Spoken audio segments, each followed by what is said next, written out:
नमस्कार, मैं हूं योगेश राणा। आइए बात करते आखिर प्रधानमंत्री नरेंद्र मोदी कृषि कानूनों पर पीछे क्यों हटे। यह सवाल इसलिए बड़ा है क्योंकि नरेंद्र मोदी की छवि बड़ी मेहनत कर जीतने वाले एक विजेता के तौर पर गढ़ी गई है। इस छवि को बनाने में सालों लगे हैं, फिर नरेंद्र मोदी पीछे क्यों हट गए। प्रधानमंत्री द्वारा कृषि कानूनों की वापसी आज के दौर की भाजपा की एक दुखती रग को भी उजागर करती है। पहले इसी पर बात करते हैं कि भाजपा की दुखती रग क्या है। प्रधानमंत्री नरेंद्र मोदी के नेतृत्व वाली केंद्र सरकार को लेकर एक धारणा आम है कि वो अपने फैसलों पर झुकती नहीं है और यह भी माना जाता है कि वे कड़े फैसले लेने में हिचकती नहीं है। लेकिन अगर पिछले कुछ उदाहरणों पर गौर करें तो पाएंगे कि आज की भाजपा सरकार की भी एक दुखती रग है। आपको याद होगा, भूमि अधिग्रहण कानून पर भी केंद्र सरकार ने पीछे कदम हटाए थे। याद कीजिए, उस वक्त तब संसद में कांग्रेस नेता राहुल गांधी ने भाजपा सरकार को सूट बूट की सरकार कहा था। यह शब्द उस वक्त की सरकार की छवि को चोट पहुंचा रहा था, इसीलिए सरकार पीछे हट गई थी। अभी हाल ही में कई राज्यों में उपचुनाव में हार के बाद पेट्रोल डीजल की कीमतें कम की गई, लोगों को राहत दी गई, जबकि सरकार से जुड़े लोग हमेशा कहते रहे हैं कि पेट्रोल डीजल के रेट सरकार के हाथ में नहीं होते हैं, इसमें सरकार कुछ कर नहीं सकती है। इसके बाद भी चुनाव के परिणाम खिलाफ आते ही सरकार ने निर्णय लिया। एक तरह से इसे भी कह सकते हैं सरकार झुक ही गई थी। इस तरह से कह सकते हैं कि भाजपा की दुखती रग चुनाव में दिखती हार की संभावना है। अगर उसे ऐसा दिखता है तो वो पीछे हटने के मामले में समझौता कर लेती है।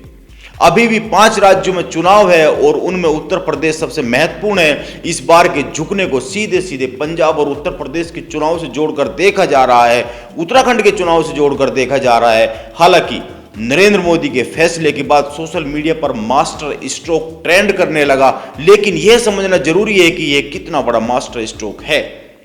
उत्तर प्रदेश से शुरू करते हैं। हाल ही में सी वोटर का एक सर्वे आया है। इसमें यूपी में बीजेपी को पिछली बार के मुकाबले 100 से ज्यादा सीटों के नुकसान का अनुमान लगाया गया है।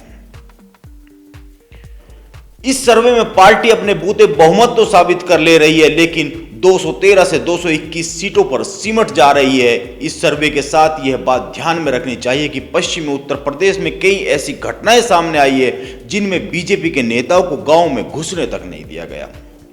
बड़ी घटनाएं तो सामने आ गई, वो अखबारों में भी छप गई, मीडिया में भी आ गई, लेकिन ग्रामीण इलाकों में भाजपा नेताओं के छोटे छोटे विरोध हो रहे हैं। ये खबरें उस मीडिया में आती नहीं है, जगह पाती नहीं है, इसीलिए इन पर चर्चा भी कम ही होती है।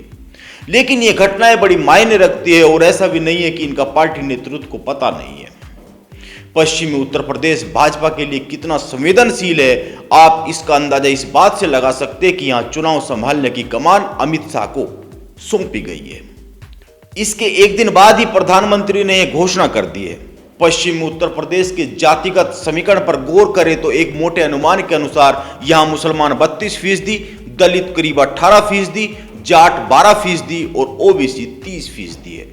और सबसे बड़ी बात, यहां के करीब करीब 70% लोग किसान हैं। यह बात ध्यान में रखनी चाहिए। मैं 70% किसान है का आंकड़ा इसलिए बता रहा हूं क्योंकि कई लोग यह भ्रम पाल कर बैठे हैं कि पश्चिम उत्तर प्रदेश में केवल मुद्दा कृषि बिल ही है।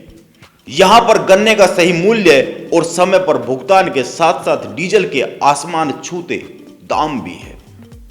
इसीलिए अभी नरेंद्र मोदी के पीछे हटने पर भाजपा को थोड़ी राहत मिलेगी, ऐसा हो सकता है, लेकिन पूरी तस्वीर साफ होने में कुछ समय लगेगा। और अगर पंजाब की बात करें तो अमरिंदर ने इसी शर्त पर भाजपा से हाथ मिलाया था कि कृषि कानून वापस होने चाहिए। पंजाब में अकाली अब भाजपा के साथ नहीं है, इसीलिए सीधे शब्दों में कहूं तो पंजाब में भाजपा की हालत बहुत ठीक नहीं है। सीएसडीएस का आकलन बताता है कि पंजाब में बीजेपी को 7 से 8% वोट शेयर मिलता रहा है। अकाली के साथ मिलकर ये गठबंधन 35% के आसपास रहता है। लेकिन अब अकाली भी साथ नहीं है। इस तरह से कह सकते हैं कि वहां अमरिंदर, अकाली और भाजपा को एक साथ आने की जरूरत है अगर विजय चाहते हैं तो। अब यह हो पाएगा या नहीं हो पाएगा ये कुछ कहा नहीं जा सकता है। वैसे राजनीति में कुछ भी असंभव भी नहीं है। अंत में इतना ही कहना चाहूंगा, प्रधानमंत्री नरेंद्र मोदी ने यह बड़ा कदम उठाया है, इसका फायदा भाजपा को मिलेगा यह तो तय है, लेकिन कितना मिलेगा इसका आकलन लगाने में थोड़ा वक्त लगेगा। तो यह थी आज की राजनीति की बात। कल फिर मिलते हैं। नमस्कार।